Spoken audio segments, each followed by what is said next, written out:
Во второй половине XIII, в начале XIV веков во многих городах юго-восточного Крыма и отчасти Приазовья сложилось новое культурное направление в мировой цивилизации. По происхождению это была одна из культурных линий Золотой Орды. Но высокая доля заимствований в духовной и материальной жизни позволяет выделить крымскую прибрежную полосу в особый район. Каковы были предпосылки развития национальной культуры и в чем ее уникальность? Что представляло собой книжное мастерство и какова роль ислама? Сегодня мы постараемся ответить на эти вопросы.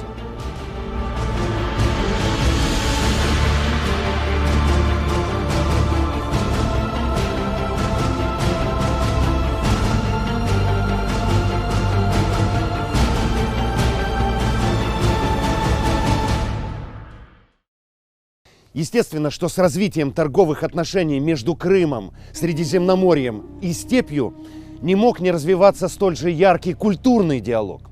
Ведь Крым представлял собой ярко выраженную контактную зону. Он был набором культур, которые контактировали между собой, взаимодействовали, но в то же время сохраняли свою самобытность. В истории любой культуры важнейшим является как ее источник, так и составляющие части. В истории крымско-татарской культуры составляющих частей было столько же, сколько этносов, из сплава которых возник коренной народ Крыма. Однако мы рассмотрим 4 основных составляющих этой культуры. Средиземноморская, то есть христианская, мусульманская или, иными словами, мавританская, степная, это преобладающая тюркская, и германо-скандинавская, то есть готская.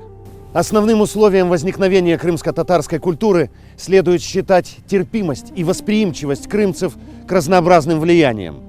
Кроме того, здесь, в отличие от других стран мусульманского мира, сохранялось моральное наследие классического ислама, который проповедовал именно эти качества. Однако возникает вопрос, почему это возникло именно здесь, да еще и в такой мере? Наверное, особую роль в этом сыграл не только человеческий фактор, но и географическое положение. Коренной народ Крыма в силу жизни на территории со всех сторон, ограниченной морем, довольно рано стал приобретать так называемую островную психологию. Поскольку от внешнего врага бежать было некуда, приходилось вырабатывать дух единой команды, то есть поступаться частными интересами ради выживания группы.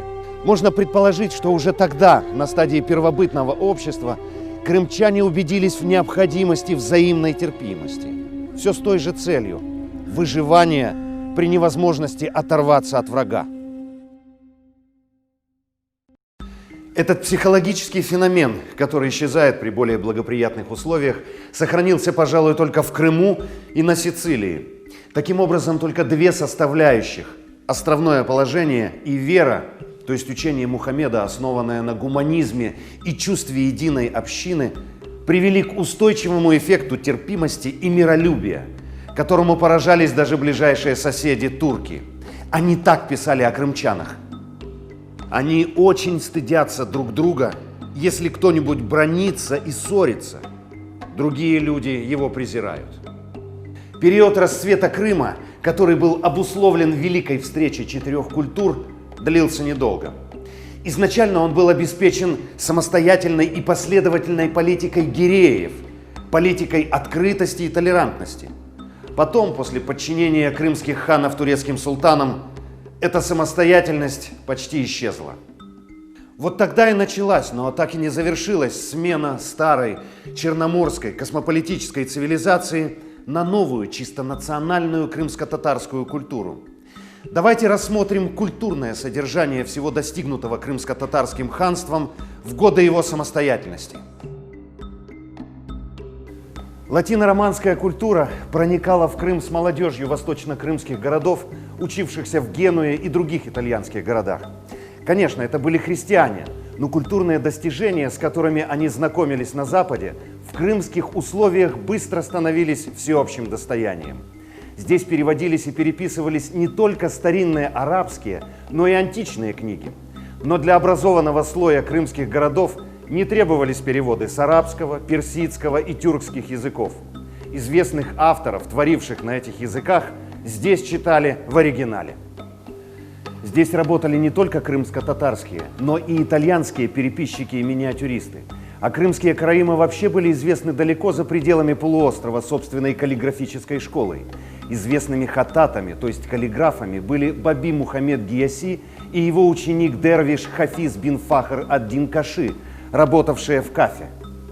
Многие хаттаты приглашались в медресе. Так, из 180 списков копий различной литературы, хранившейся в 1920-х годах в Хан-Сарае, 150 экземпляров были созданы в 3 крупнейших медресе Крыма. Некоторые мастера работали и за рубежом. Например, в Российском государственном архиве древних актов хранится Коран, переписанный крымским хатипом в Великом Устюге. А в колофоне, то есть послесловии писца одного стамбульского списка известного исторического труда Таварихи Дэшти Кипчак, значится: писал это бедняк Сеид Осман из Крыма, писец соборной мечети Нури Османи. К сожалению, о крымском средневековом книжном искусстве мы судим более по каталогам. Речь идет о практически полной ликвидации крымско-татарского книжного, рукописного и архивного фонда. В истории такие драмы иногда случались, когда дань с побежденных брали книгами. В этом случае сокровищница интеллекта перемещалась в страну победителей.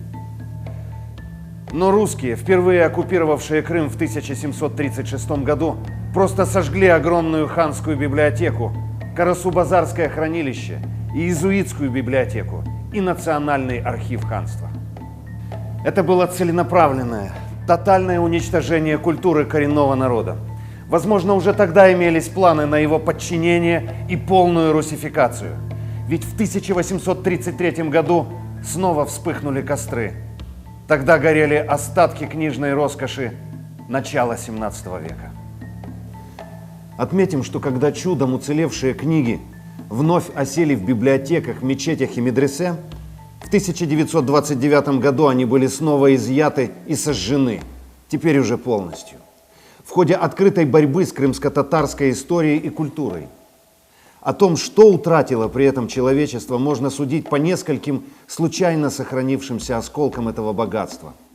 В тайнике общины Чуфут-Кале были обнаружены Вавилонский кодекс 927 года и каталог Каирской библиотеки 1008 года. Несколько книг из ханской библиотеки, Тафсир, комментарий Корана автора XIII века Мухаммада Аль-Куртуби, комментарий юриста XIV века Аль-Махбуби к трактату «Исправление основ права», 6-томный каллиграфический свод хадисов, преданий о словах и поступках пророка, самого раннего и авторитетного их собирателя Аль-Бухари, поэму о шахматах Мухаммада ибн Аль-Хабирия. Уцелело несколько образцов эпического и философского жанров крымского происхождения, к счастью, вовремя вывезенных.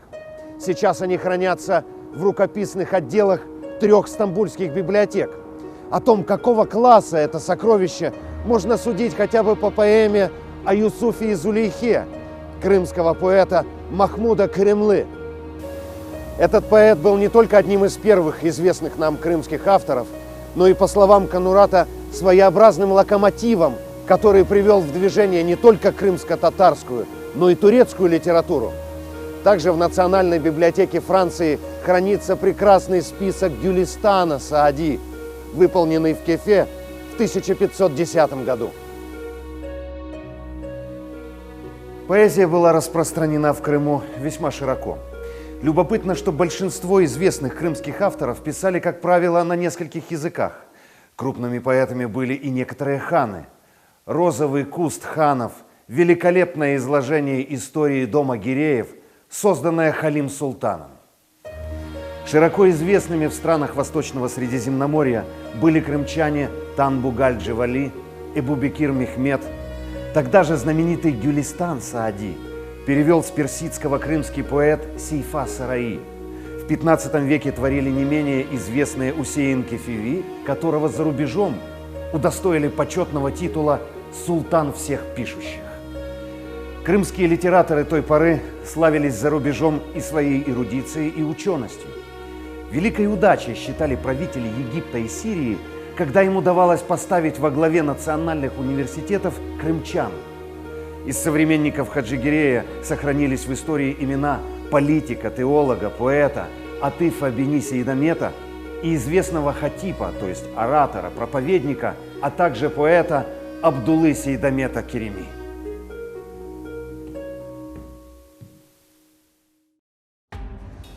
Очевидно, в Крыму не развивались бы наука, литература, книжное мастерство, если бы не общее культурное развитие ислама.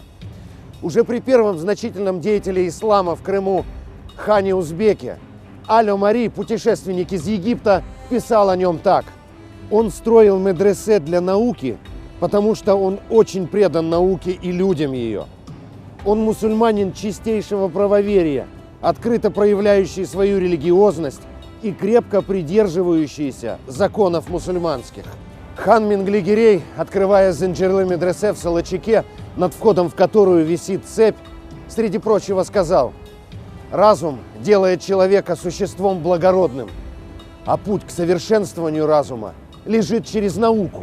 Кто не уважает науку, будь он хан или падишах, не сможет создать ничего основательного, ничего рассчитанного на будущее, и рано или поздно постигнет его бесчестие. Я приказал повесить в дверях медресе эту цепь, чтобы каждый, кем бы он ни был, при входе в этот священный храм науки склонил голову, выразив таким образом свое уважение к науке». Несмотря на все ужасы, которые постигли литературное наследие в 17-19 веках, мы и сегодня можем наслаждаться произведениями крымско-татарских мастеров пера. Что помогло сохранить это культурное наследие и как оно дошло до наших дней, об этом мы поговорим в следующей программе.